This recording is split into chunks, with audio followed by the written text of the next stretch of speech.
Elena had always been the good girl. She followed the rules, did her homework on time, helped her neighbors, and always had a smile on her face.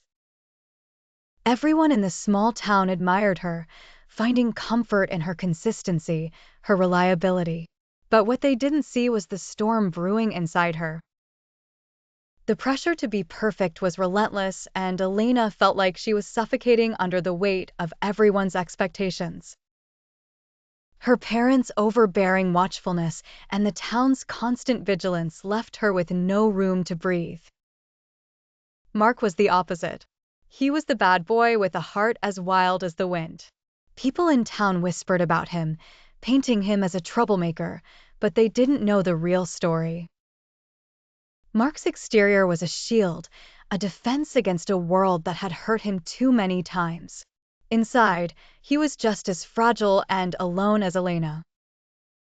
They crossed paths one fateful evening, stars scattered like sequins across the sky.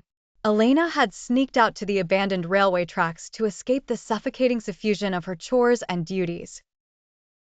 There, she found Mark, guitar in hand, strumming melancholic tunes. They talked, or rather, Mark talked while Elena listened, her silence louder than any words she could have spoken. For once, Elena didn't feel the suffocation. She felt heard, seen. It became their secret world. The railway tracks transformed into a realm of stolen moments and whispered dreams. Forbidden as their friendship was, it gave Elena wings. For the first time, she could breathe. But happiness built on shadows rarely lasts. Their meetings were discovered by a nosy neighbor who relished in spreading rumors. The town's disapproval was swift and merciless. Elena was labeled with words she had never imagined hearing in her life. Her parents' disappointment was a silent blade, carving deeper than any words of anger ever could. Mark, knowing his presence only brought more turmoil into Elena's life, decided to leave. He told her it was for the best, that she deserved to be free, even if freedom meant a cage made out of expectations.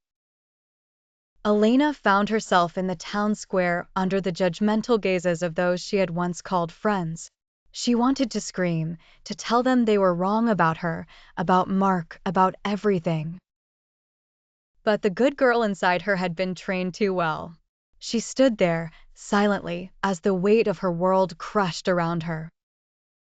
The tragic irony was that Elena had given up her fleeting happiness to remain the good girl everyone expected her to be, yet in doing so, she lost herself fully and completely.